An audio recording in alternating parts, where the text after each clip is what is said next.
ஆவிக்கேற்றபடி நடந்து கொள்ளுங்கள், அப்பொழுது மாம்ச இச்சை நிறைவேற்றாதிருப்பீர்கள். ஆமென். அல்லேலூயா. ஆவிக்கேற்றபடி நடந்து கொள்ளுங்கள், அப்பொழுது மாம்ச இச்சையை நிறைவேற்றாதிருப்பீர்கள். அதனாலதான் நான் உங்களுக்கு ஆவியின் உள்ளதையே சொல்லி கொடுக்கிறேன். ஏன் மாம்ச சட்டத்திற்கு நான் பேசல அப்படின்னா, இப்படி சொல்லலாம் காது குடிச்சலாம் பேச மாட்டேன்னு சொன்னா, நீங்க ஆவில நீங்க போக ஆரம்பிச்சீங்கன்னா அது ஆட்டோமேட்டிக்கா நின்றுடும். இப்போ இருள் சூழ்ந்து இருக்குது, இந்த இருளை மாத்தணும். இப்போ இங்க நம்ம வெள்ளிக்கிழமை அரசு லைட் படக்கு எது இருக்குது, இருட்டா இருக்குது. வந்தோடனே இருட்டு போ போ போனா போகாது, லைட்ட போடணும். ஆமென். லைட் போட்டா அப்போ மாம்சம் இருக்கு, மாம்சத்துல இருக்கிற என்ன அந்த பாவம் இச்சை மாறட்டும், இது மாறட்டும், அது மாறட்டும், அப்படி மாறட்டும், இப்படி மாறட்டும், எனக்கு பொறாமை மாறட்டும், எனக்கு பெருமை மாறட்டும், கடவுள் சிலை இருக்கக்கூடாது, கட்டாத்துல செய்யக்கூடாது, இப்பெல்லாம் நான் மாறினீங்க மாம்சத்திலே நீங்க நினைச்சீங்கன்னா மாறாது. ஆனா நீங்க ஆவில நான் இப்படி வச்சிருக்காரு, நான் இப்படி ஆக்கப்பட்டிருக்கேன், நான் பரிசுத்தமாக்கப்பட்டிருக்கேன், இயேசு எனக்குள்ள இருக்கார், நான் பூரணராக்கப்பட்டிருக்கேன், அவருடைய ஆவி என்னை முத்திரை போட்டிருக்கிறது, இப்படி நீங்க நினைச்சுக்கிட்டு இருக்கீங்கன்னா இது மாறி போகும். ஹல்லேலூயா. அப்படின்னா எப்படி இதை மேற்கொள்ளலாம், மாம்சத்தை எப்படி மேற்கொள்ளலாம் அப்படின்னா, நீங்க ஆவிக்கு எப்படி நடந்து கொள்ளுங்கள், அப்பொழுது மாம்ச இச்சையை நிறைவேற்றாதிருப்பீர்கள். ஆமென். இப்ப சபையில சொல்லி இருக்கிறது, இந்த மாம்ச சட்டத்திட்டத்துல நீங்க என்ன செய்யுங்க, இதை நிறைவேற்றிட்டீங்கன்னா நீங்க என்ன செஞ்சலாம், ஆவியில நீங்க என்ன செஞ்சலாம், வளர்த்தலாம் அப்படின்னு சொன்னாங்க. ஆனா நீங்க மாம்சத்துல நீங்க நினைச்ச முடியாது, நிறைவேற்றப்பட முடியாது. கிறிஸ்துவின் நீதியை நீங்கள் விசுவாசிக்கும் பொழுதுதான் உங்களுக்கு ஆவியா உயிர்ப்பிக்கப்படுகிறது. ஆவி உயிர்ப்பிக்கப்பட்டாதான் உங்களுக்கு வெளிச்சம் உண்டாயிருக்கும், மாம்சத்தை மேற்கொள்ள முடியும். ஆனா சபை எப்படி சொல்லி கொடுக்கிறா, நீங்க மாம்சத்தை மேற்கொண்டுட்டீங்கன்னா நீங்க ஆவியை சென்றடையலாம் அப்படிங்கிறது. இதை நம்ம மேற்கொள்ள முடியாததற்காக இயேசு கிறிஸ்து நமக்காக மேற்கொண்டார். இதை மேற்கொண்டு அவர் கீழ்ப்படிகிற யாவருக்கும் என்ன செஞ்சிருக்கிறாரு, நீதி வச்சிருக்கிறார். அந்த நீதினால் நான் நீதிமானாக்கப்பட்டிருக்கேன், அந்த நீதினால் நான் பரிசுத்தமாக்கப்பட்டிருக்கிறேன். அதை நீங்க விசுவாசிக்க இந்த மாம்ச இச்சைகளை நிறைவேற்றாதிருப்பீர்கள். இந்த உலகத்தின் காரியங்கள் உங்களை ஒன்றும் செய்ய முடியாது. ஆமென். அப்போ இந்த மாம்சம் போராடுது, ஆவிக்கு விரோதமா போராடி கொண்டிருக்குன்னா இதை மேற்கொள்ளணும்னா நீங்க ஆவிக்கேற்றபடி நடந்து கொள்ளுங்கள். உங்களை நீங்க ஆவியில இப்படி இருக்கிற என்பதை உங்களுக்குள்ளே என்ன செய்யுங்க, தெரிந்து கொள்ளுங்கள். அவருடைய சமாதானம் எனக்குள்ள இருக்குன்னு சொல்லுங்க, அவர் எனக்குள்ள இருக்காருன்னு சொல்லுங்க, அவருடைய ஆவி எனக்குள்ள இருக்குன்னு சொல்லுங்க, எனக்கு விரோதமா எந்த ஆயுதமும் வாய்க்காது போகுதுன்னு சொல்லுங்க, அவரே என்னை நடத்துவார்னு சொல்லுங்க, அவரே குடும்பத்தை நடத்துவார்னு சொல்லுங்க, அவருடைய ஆவி என்னை விட்டு விலகாதுன்னு சொல்லுங்க, எனக்கு விரோதமா இருக்கிற எந்த ஆயுதமும் வாய்க்காது போகுதுன்னு சொல்லுங்க. ஆமென். இந்த ஆவியில நீங்க யுத்தம் பண்ண மாம்சத்துக்கு எல்லாம் வெளியே போயிடும். ஹல்லேலூயா. அப்போ உங்க குடும்பத்துல உங்களுக்குள்ள நீங்க பேச ஆரம்பிங்க. என்னத்த பேசணும், ஆவி வார்த்தையை பட்டயத்தை எடுத்து பேச ஆரம்பிங்க.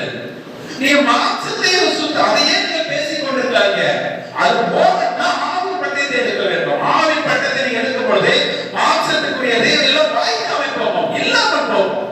ஆமென். 18 படிப்போம். ஆவியினால் நடத்தப்படுவீர்களானால் நீங்கள் நியாயப்பிரமாணத்துக்கு கீழ்ப்பட்டவர்கள் அல்ல. நீங்க ஆவியிலே நீங்க நடத்தப்படுறீங்கன்னா நீங்கள் இந்த சட்டத்திட்டங்களுக்கு நியாயப்பிரமாணத்துக்கு கீழ்ப்பட்டவை இல்லை. ஏன்? பாவம் உங்களிடம் இல்லை. ஏன்? நீங்கள் கிறிஸ்துவை விசுவாசிக்கிறவர்களுக்கு நீதி உண்டாயிருக்கிறது. அந்த நீதி மூலம் ஆவியிலே ஜீவன் இருக்கிறது. அன்னைக்கு கீழ்ப்படியாதனால அந்த பாவம் இருந்துச்சு, அந்த ஆவியில பாவம் இருந்துச்சு. ஆதாம் கீழ்ப்படியாம போனாங்க, எது வந்துச்சு, விசுவாசம் ஆக்கிரமிட்டான். அதான் ரோமர் சொல்லுது, அவங்களுக்கு நன்மை செய்வது அவருடைய இல்லாதபடியால் நன்மை செய்ய முடியல.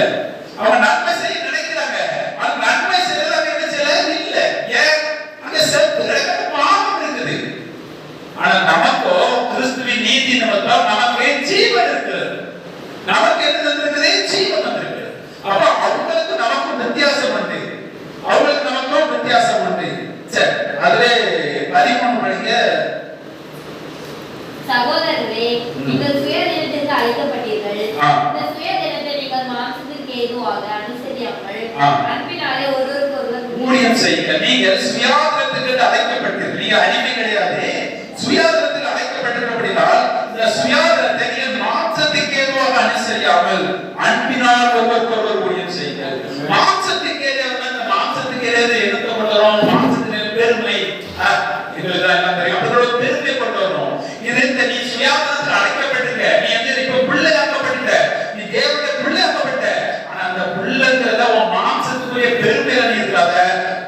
அன்பிலே இரு. அல்லேலூயா. அந்த அன்பு சகலத்தையும் சகிக்கும், சகலத்தையும் தாங்கும், சகலத்தையும் பொறுக்கும். ஆமென். எல்லாவற்றையும் தாங்கும், எல்லாவற்றையும் சகிக்கும். அந்த அன்பு அதுல இரு அப்படின்னு சொல்றது. 6:8 படிக்கலாம். கலாத்தியர் 6:8 அதே பக்கம். தன் மாம்சத்துக்கென்று விதைக்கிறவன் மாம்சத்தினால் அழிவே இருப்பான், ஆவிக்கென்று விதைக்கிறவன் ஆவியினாலே நித்திய ஜீவனை இருப்பான். ஆமென். மாம்சத்துக்கென்று விதைக்கிறவன், நீங்க யாரா இருந்தாலும், நீங்க மாம்சத்துக்கு நான் கிறிஸ்தவன் தான் அப்படின்னு நீங்க மாம்சத்துக்கே உங்கள் மாம்ச இச்சைக்கு நீங்க இடம் கொடுக்காதீங்க. உங்க மாம்ச சிந்தைக்கு நீங்க இடம் கொடுக்காதீங்க. உங்க சூழ்நிலையை பார்த்து நீங்க ஒரு திட்டத்தை போடாதீங்க. நான் இப்ப இதுக்கு ஒரு இதா இருக்க இந்த இடத்துல அப்படி ஒரு திட்டத்தை போடாதீங்க. தேவ ஆவியில உங்களுக்கு என்ன வார்த்தை சொல்லப்பட்டிருக்கு அதுதான் எனக்கு நிச்சயமாய் நடக்கும், நிச்சயமாய் நடக்கும் என்று சூழ்நிலையை பார்க்காதபடி அதையே நீங்க பேசுங்க, அதையே சிந்திங்க. முடிவு உங்களுக்கு நித்திய ஜீவன் இருக்கும். ஹalleluya. நித்திய ஜீவனா இதோ மரித்ததுக்கு பிறகு மட்டுமல்ல, இங்கேயே நித்திய நீதி, நீதி. இதனால நீங்க ஆவியில விதைக்க இங்கேயே அதன் தாக்கம் இங்கேயே இருக்கும். அந்த நித்திய ஜீவனுக்குள்ள தாக்கம் இங்கேயே செயல்படும். நீ உதாரணத்துக்கு நம்ம கண்ணு முன்னால பார்க்கறதுனால பாவத்தின் முடிவு சம்பளம். அப்ப ஆவியின் முடிவு என்பது நித்திய ஜீவன். இப்ப பாவத்தின் முடிவு மரணம்னா ஊழையில என்னெல்லாம் நடக்குது? வியாதி இருக்குது, நோய் வருது, இழுத்து கிடக்கா, ஒழுங்கா சாப்பிட முடியல, சுகர் இருக்கா, பிரஷர் இருக்கா, அந்த நோய் இந்த நோய் அப்படி இப்படி சொல்லிட்டு இருக்காங்க. இது முடிவு மரணத்தை கொண்டு போகுது. அப்போ நமக்கு ஆவில பிரச்சனை நமக்கு நித்திய ஜீவன், முடிவு நித்திய ஜீவன். ஆனா ஊழியர் நம்ம இந்த பூமியில வாழ்றோம்ல, இது என்ன நடக்கும்? இதுதான் வாக்குத்தத்தத்தை நாம் சுதந்திரிப்பது. ஆமென். நீடித்த ஆயுசு. ஆமென். பச்சாத பலன் ஒட்டில குறைவில்லாம எல்லாவற்றையும் எப்போதுமே சமோதரபடியாக வைத்திருக்கிற தேவனுக்கு ஸ்தோத்திரம். எத்தனைக்கு அவசரம் அவருடைய ஐஸ்வர்யத்தை எனக்கு தந்திருக்கிறார். இதெல்லாம் உங்களுக்கு ஆவில இந்த பூமியில் நடக்கக்கூடியது.